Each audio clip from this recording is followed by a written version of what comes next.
દેહના ગુરુ તો બધાય કરે, પણ મનના ગુરુ વગેરે આ જીવાત્માને મુક્તિ મળતી નથી. એટલે જે સત વસ્તુ જે આપણને સદગુરુ મહારાજે જે નક્કી કરાવી છે, આખા જગતનો જે તારણહાર છે, એના હુકમથી સર્વે હારી ગયું છે. સવારામ બાપા એની વિનંતી કહે છે કે અમને આવા સતના ચરણમાં કાયમ તમે રાખજો. અને સંતો નામાસણની અંદર ઘણા કર્યા છે, અમને સદગુરુનું શરણું દીજો. પછી આ જીવાત્માને અધોગતિમાં જે જવાનો વારો ન આવે, એને હરક શોકની કદાચ હેટકી ન આવે, આવું શરણું સવારામ બાપા કહેશે અમને સાંઈ સદગુરુ ચરણોમાં દેજો. મારું મન જે ભટકતું છે, એની ભૂલું બધી છે, એની સદગુરુ મહારાજ તમે સુધારી નાખજો. ભટકેલા મનની બાવાજી બોલી રહે સુધારો, અને સમજણનો અમને શોટ દઈ દો. જે મોલા ગાંડાને ચમ શોટ દેશે એટલે મગજ ઠેકાણે આવી જાય છે, એમાં અમને સત્યનો તમે શોટ દેજો એટલે સમજણની અમને સુધી આવી જાય. આવું સવારામ બાપા કરુણાથી કહે છે.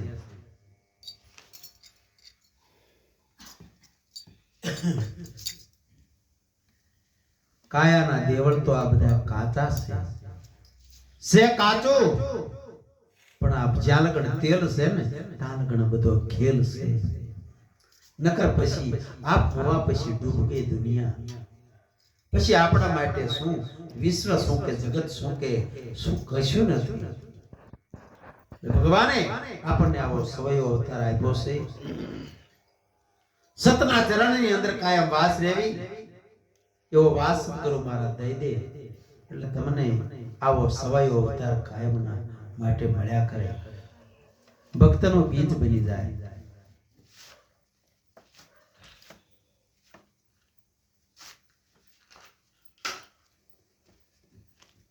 કાયાનો દેવળ અમને લાગે છે કાચું, પણ દોયલી વેળાએ તમે અમને દર્શન દીજો એટલે બીજી અમારી ચઈ વર્તી ન જાય, અમારી સુરતા બીજે ચઈ લાગી ન જાય.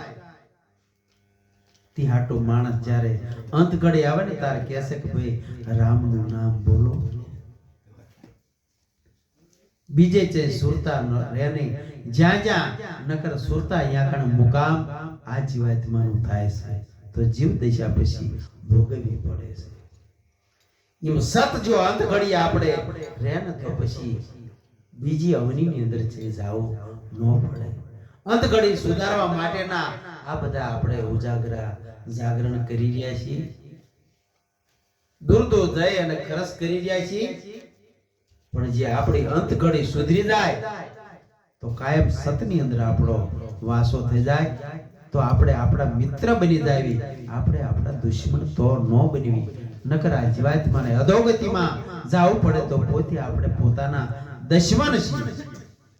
એટલે આપણે આપણા દુશ્મન નથી બનવાનો, અને સતની અંદર આપણે કાયમ ચિત્ત રાખો તો તમે તમારા મિત્ર બની જાયશો.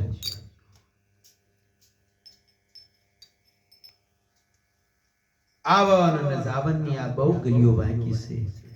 જે આ માયાના ખેલ રહ્યા ને આમાંથી કોક કોક નીકળે કે છે. આ બહુ ગલીઓ બાકી છે. આશા ને તૃષ્ણા, મોહ ને મમતા, મારું ને તારું, આવી બહુ ગલીઓ બાકી છે. આની મને સમજણ દેજો, એની સુધી આપી દીજો, પછી આ ગલીઓની અંદર કોઈ દી ભૂલા ન પડે, આવી અમને સમજણ આપજો. આવું સવારામ બાપા કહે છે.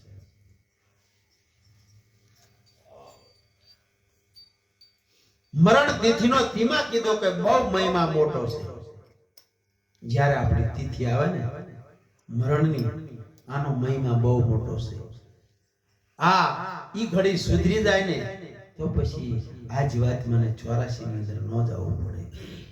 નકર સંતો હોય ને તો વાસના બીજે રહી જાય ને, તો જ્યાં જ્યાં જેની વાસના ત્યાં જઈને જન્મ ધરવો પડે છે.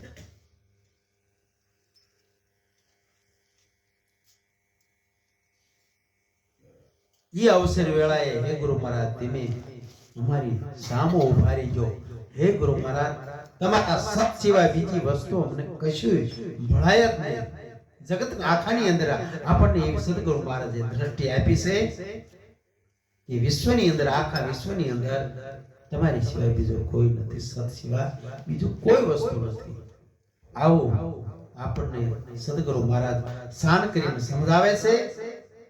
આવો આપણને ગુરુ મહારાજે મોરો આપ્યો છે, બીજું કશું ભણાતું જ નથી સત સિવાય. જો અહીંયા આપણું લક્ષ્ય રહેતો. કરુણાના સ્વામી સૌ તમને કહેશે, આ ભગવાન કરુણાનો સાગર છે, બધાને સુખ આપવા માટે એવો છે. પણ આપણા સારા કર્મને સારી વર્તી ન હોય તો આપણે જ આપણા જીવાત્માને અધોગતિમાં લઈ જઈએ છીએ. આ વ્રતને સંભાળીને તમે બેલે રહેજો. આ બાનું એક અમારા દેહનું છે સદગુરુ મહારાજ, એને તમે બેલે રહેજો. તેમને ભવસાગર ધારી દેજો. છોડીને જાશો તો શોભે નહીં સ્વામી તમને. તમે અમને કોઈ દી છોડશો નહીં, સત્ય આઘાત આવવા દીશો નહીં.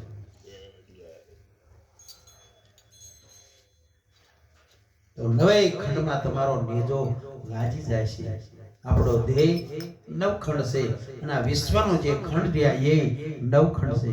આ નવે ખંડમાં આપણું નામ લાજી જાય છે. આપણે આપણા નામને લગાવવાનું નથી. તેમાં ભલે ફઈબાએ ગમે એવું નામ પાડ્યું હોય, પણ આ નામને ઉજ્જવળ કરવાનું છે. આ નવે ખંડમાં નેજો લાજવા નથી દેવાનું.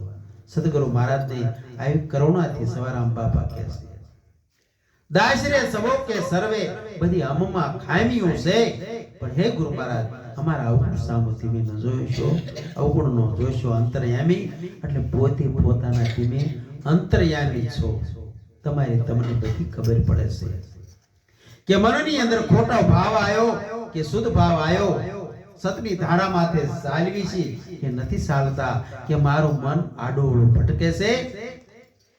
મનના જો ગુલામ બનશો તો આ મન તમને અધોગતિએ લઈ જાય છે. એટલે મનને તમે વશ કરીને રાખજો. આત્મબળથી આત્મ જેમ કે મનને કરવું પડે, મનના ગુલામ નથી બનવાનું. સંતો આવો આપણને કહેશે,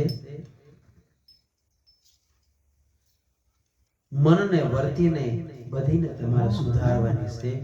એ આપણે પોતે પોતાના હાથમાં લગામ છે. એટલે આ મનને અમન બનાવી દીજો.